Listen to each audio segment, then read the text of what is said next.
오늘 우리에게 주시는 하나님의 말씀은 신약 성경 사도행전 15장 1절에서 11절까지의 말씀입니다. 제가 보는 성경으로 신약 213쪽입니다. 사도행전 15장 1절에서 11절까지의 말씀을 한 절씩 교독하시겠습니다. 어떤 사람들이 유대로부터 내려와서 형제들을 가르치되 너희가 모세의 법대로 할례를 받지 아니하면 능히 구원을 받지 못하리라 하니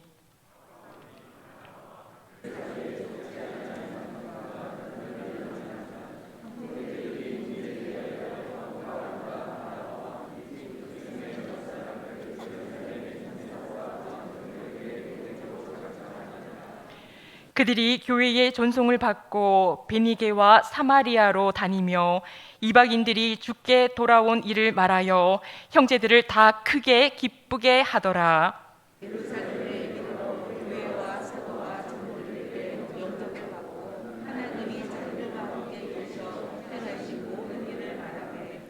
바리새파 중에 어떤 믿는 사람들이 일어나 말하되 이방인에게 할례를 행하고 모세의 율법을 지키라 명하는 것이 마땅하다 하니라.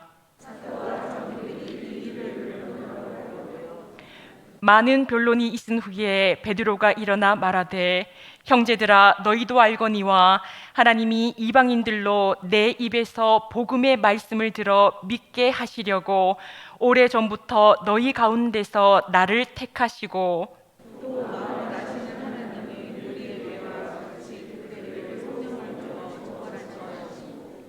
믿음으로 그들의 마음을 깨끗이 하사 그들이나 우리나 차별하지 아니하셨느니라.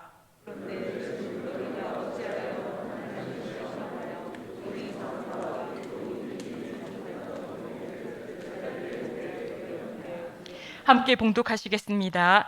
그러나 우리는 그들이 우리와 동일하게 주 예수의 은혜로 구원받는 줄을 믿노라 하니라. 아멘.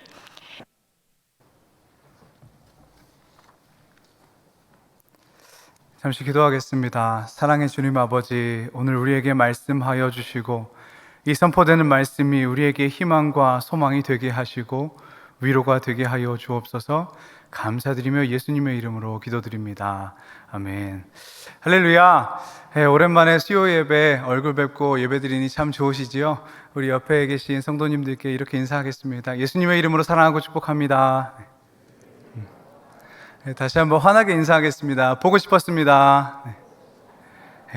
보고 싶었습니다.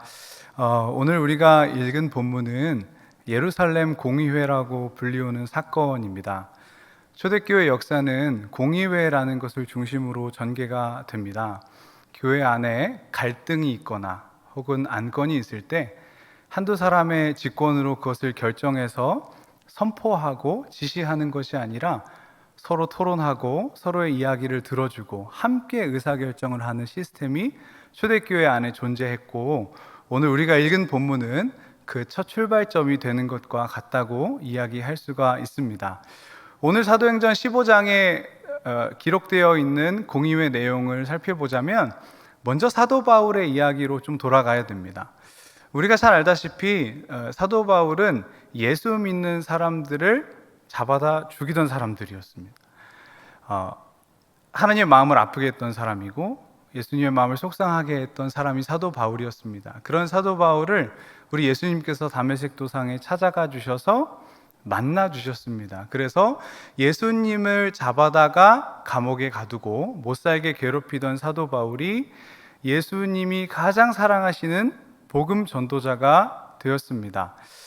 사도 바울이 팀을 꾸려서 다녔습니다. 오늘 본문에 나온 팀원은 바나바입니다. 그리고 바나바 외에도 여러 명의 팀원들이 있었겠지요. 바나바와 사도 바울이 1차 전도 여행을 이제 거의 끝마칠 무렵이었습니다. 여기서 이제 사건이 발생합니다. 어떤 사건이냐면 유대에서 한 무리의 사람들이 내려오는데, 정확한 신원은 알 수 없지만 한 무리의 사람들이 사도 바울이 사역하고 있는 곳에 내려와서 사람들을 가르치기 시작한 겁니다. 근데 그 내용이 한참 사도 바울이 볼 때 잘못된 내용들이었습니다. 왜냐하면 모세의 율법 그리고 할례를 지키지 아니하면 이방인들에게 구원은 없다, 이렇게 단정적으로 본인들도 믿었고, 그렇게 사도 바울의 사역 현장에 와서 잘못된 가르침을 설파했던 겁니다. 사도 바울은 원래 교회 안에서 논쟁을 굉장히 싫어하는 사람이었습니다. 고린도전서 11장에 보면 이런 내용이 나옵니다. 논쟁하려는 생각을 가진 자가 있을지라도 우리에게나 하나님의 모든 교회에는 이런 관례가 없느니라. 지금 사도 바울이 뭐라고 얘기하고 있습니까? 우리 교회에는 막 논쟁을 하거나 서로 다투거나 이런 관례가 없다, 전통이 없다, 이런 얘기를 하면서 사도 바울의 성품을 나타내는 거죠. 성향을 나타내는 겁니다. 그런데 사도 바울이 논쟁을 멈출 수가 없었습니다. 왜냐하면 복음에 대한 너무나 심각한 훼손이 지금 사도 바울의 사역 현장에서 벌어지고 있었기 때문에 사도 바울의 사역 원리에 비추어서 논쟁을 금했어야 했는데도 불구하고 지금 유대에서 온 이 무리들과 논쟁이 붙은 겁니다. 이 논쟁이 어느 정도 해결되고 사도 바울과 바나바가 뭔가 심상치 않은 기운을 느꼈습니다. 이거 뭔가 잘못되고 있는데? 이거 우리가 알고 있는 복음 아니지 않아? 뭔가 이상하다 하고 예루살렘으로 올라가기 시작합니다. 사도 바울이 예루살렘에 올라갔습니다. 뭔가 미심쩍었습니다. 아니나 다를까 예루살렘에도 유대에서 내려온 이 사람들이랑 똑같이 생각하는 사람들이 존재했다는 겁니다. 어떤 사람들이죠? 모세 율법을 지키지 않으면, 당신들이 할례 받지 않으면 당신들에게 구원은 없다. 아무리 당신들이 예수 그리스도를 구주로 영접하고 당신들이 아무리 예수 그리스도의 복음을 믿어도 할례를 받지 아니하면, 모세 율법을 믿지 아니하면 너희들에게 구원은 없다라고 생각했던 사람들이 여전히 존재했던 것입니다. 사도 바울은 엄청나게 심각한 위기감을 느끼고 베드로와 한편이 되어서 이 문제를 가지고 이제 교회 안에서 논쟁하고 회의하게 되는 본문이 바로 오늘 본문입니다. 사도 바울의 선교팀은 이 문제의 심각성을 파악하고 예루살렘으로 올라와서 사도 바울 사역 현장에서 벌어졌던 이 동일한 문제가 예루살렘에서 벌어진다는 사실에 절망하고, 또 한편으로는 잘 해결되기를 바라면서 베드로와 함께 토론의 자리로 나아갔던 겁니다. 저는 오늘 우리가 읽은 이 공의회 사건이 복음이 확장되어져 가는, 또 복음의 지경이 넓혀져 가는 과정을 보여주는 중요한 사건이라고 생각합니다. 여기 15장에서 나온 공의회 사건이 그냥 단순히 지도자들끼리의 다툼이었다면, 혹은 권력투쟁이었다면 우리가 교회사적으로 그렇게 의미 있고 비중 있게 다루지 않아도 될 것입니다. 그러나 제가 보기에 이 사건은 단순히 교회 지도자들 간의 의견 다툼이 아니라 복음의 지경이 넓어져 가는 과정을 담고 있기에 매우 중요한 사건이라고 생각을 합니다. 그래서 여기서 우리는 몇 가지 질문을 던져보면서 함께 은혜를 나누면 좋겠습니다. 먼저, 왜 복음의 지경을 넓혀야 하는가라는 질문입니다.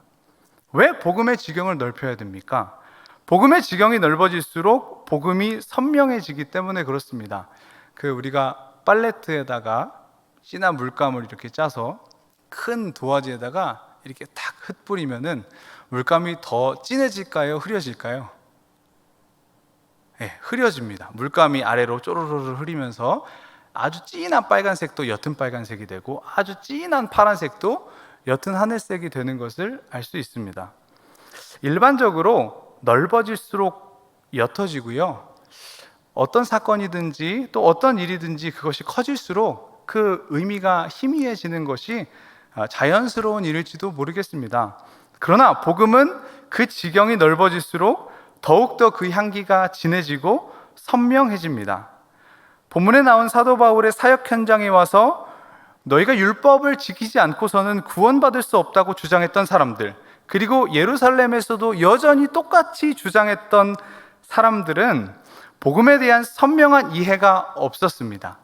그들이 나름대로 세운 복음의 협소한 울타리 안에 갇혀 있었기 때문에 그렇습니다. 모세 율법 정신이 중요하지요. 예수 그리스도께서도 또 사도 바울도 율법을 폐하러 온 것이 아니라 완성시키러 왔다고 하지 않았습니까? 율법이 굉장히 중요합니다.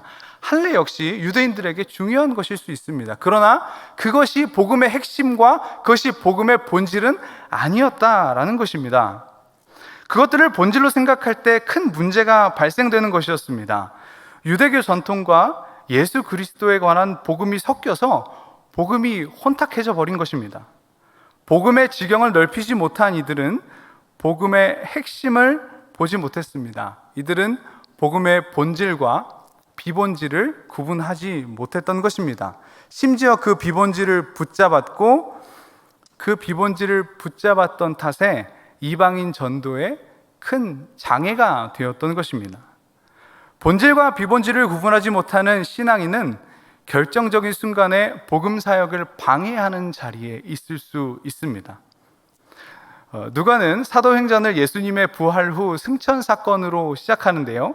여기서 예수님의 비전이 선포됩니다. 우리 잘 아는 구절인데요. 우리 한 목소리로 함께 읽어보면 좋겠습니다. 시작. 오직 성령이 너희에게 임하시면 너희가 권능을 받고 예루살렘과 온 유대와 사마리아와 땅끝까지. 여기서 복음의 본질은 유대와 사마리아와 땅끝까지 이르러 복음을 확장하는 것이었습니다. 그런데 지금 이 사도 바울 사역 현장에 유대에서부터 내려온 사람들, 그리고 예루살렘에서 율법을 지키지 아니하면, 할례를 받지 아니하면 구원을 받지 못한다고 주장했던 사람들은 지금 어떠한 태도를 취하고 있는 겁니까? 온 유대와 사마리아와 땅끝까지 복음을 전하는 것이 아니라 온 유대도 예루살렘으로, 사마리아도 예루살렘 안으로, 땅끝도 예루살렘 안으로 오히려 흡수하고 그들을 데려오려고 시도했던 것입니다. 복음을 정반대로 이해했던 것입니다. 복음의 지경을 넓히는 것이 왜 중요합니까? 복음의 지경을 넓히는 과정 가운데 본질과 비본질을 구분하는 영적인 시야가 열리기 때문에 그렇습니다. 예루살렘 공의회는 본질과 비본질을 구분하는 영적인 훈련의 자리였던 것입니다.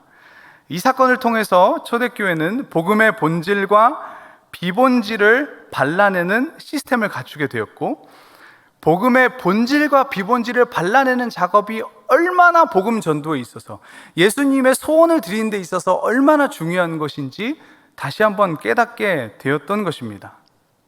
그렇다면 만약 우리가 복음의 지경을 넓히지 않고 우리가 나름대로 세워놓은 복음의 울타리를 넘지 못하면 어떻게 될까요? 자신이 만들어 놓은 복음의 울타리를 넘지 못하면 평생 비본질을 붙들면서 그것이 전부인 척 신앙생활을 하는 사람이 될 수밖에 없습니다. 비본질을 붙드는 사람들의 특징이 뭔지 아십니까? 엄청 부지런합니다.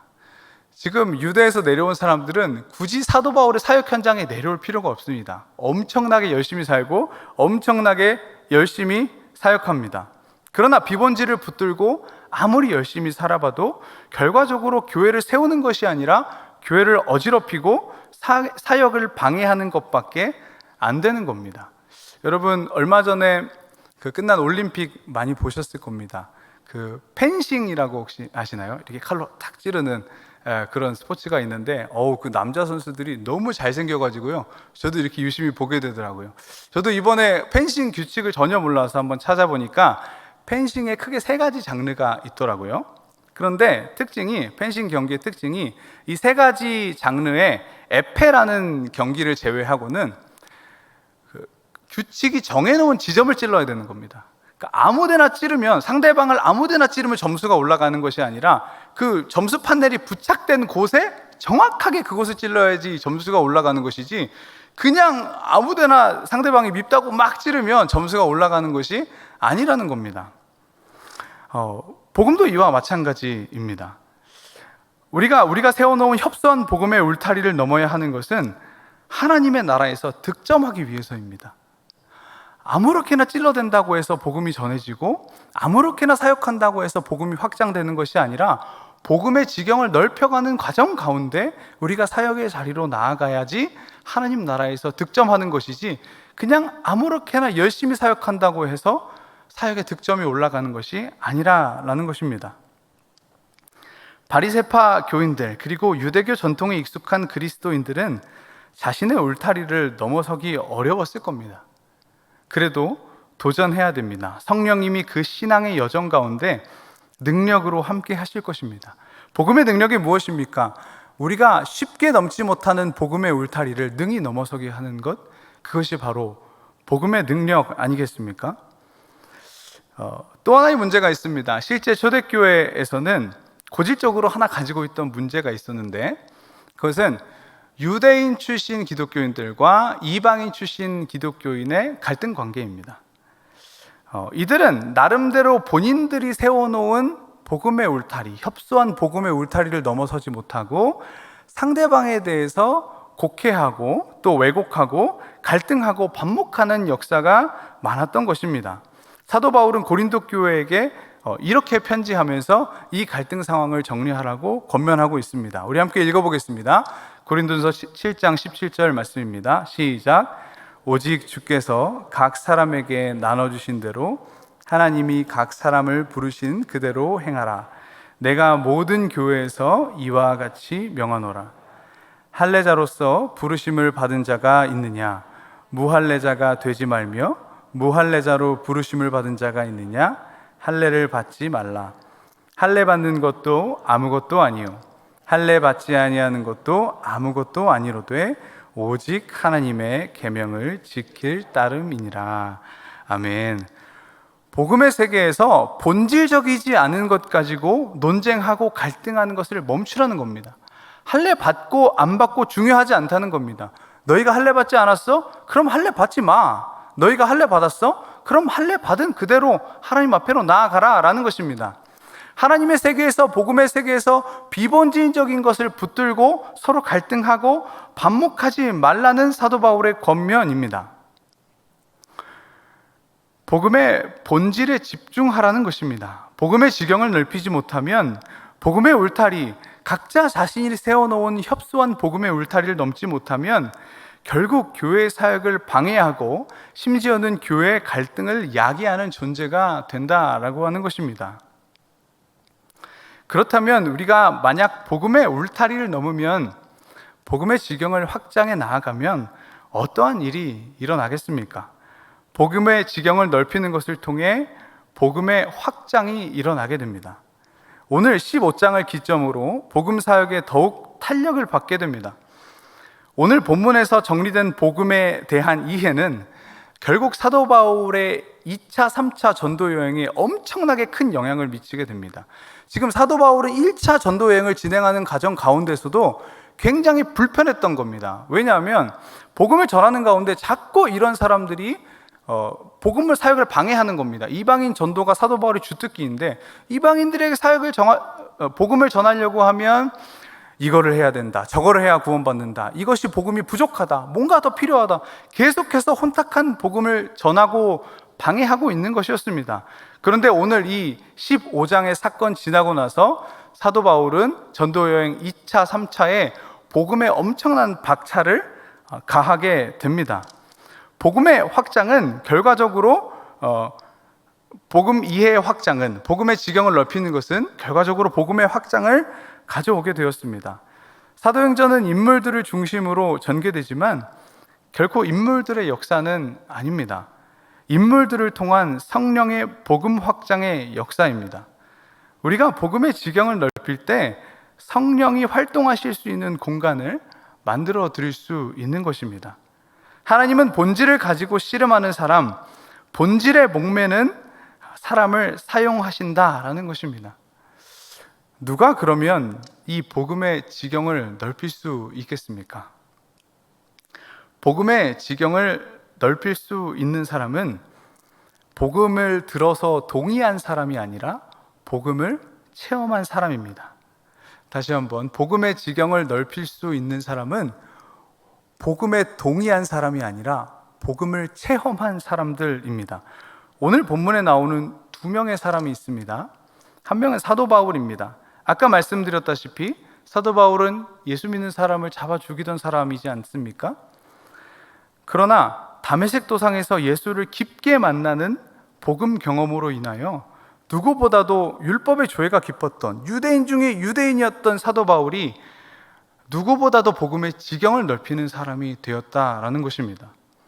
또 한 사람은 베드로입니다. 베드로는 사도행전 10장에서 이달리아 백부장 고넬료를 만나기 전에 하나님께서 보여주시는 환상을 보게 됩니다. 그 내용은 이런 겁니다. 하늘에서 그릇이 내려오는데 그 그릇 안에는 유대인이라고 하면 도저히 먹을 수 없는 부정한 음식들, 부정한 동물들이 담겨 있었습니다. 하나님이 먹으라고 합니다. 베드로가 내가 유대인인데 이걸 어떻게 먹습니까? 부정한 음식이어서 못 먹습니다. 내가 부정하다 하지 않는데 너가 왜 부정하다 하느냐? 이 똑같은 사건이 3번 반복됩니다.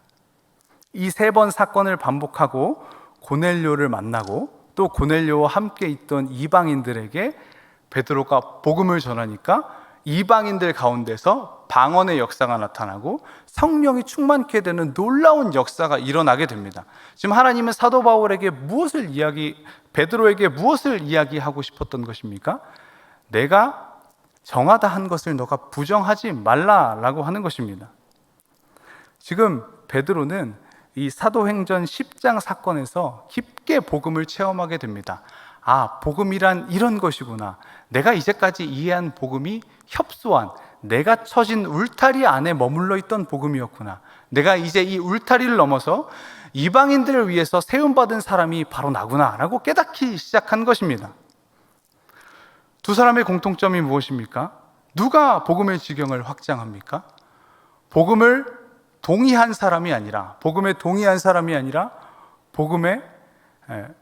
참여한 사람, 복음을 경험하고 복음을 체험한 사람이 바로 복음의 지경을 넓히는 사람이 되었다라는 것입니다. 똑똑한 사람이 복음의 지경을 넓힙니까? 학식 있는 자가 넓힙니까? 문벌 있는 자가 넓힙니까? 유능한 자가 넓힙니까? 그렇지 않습니다.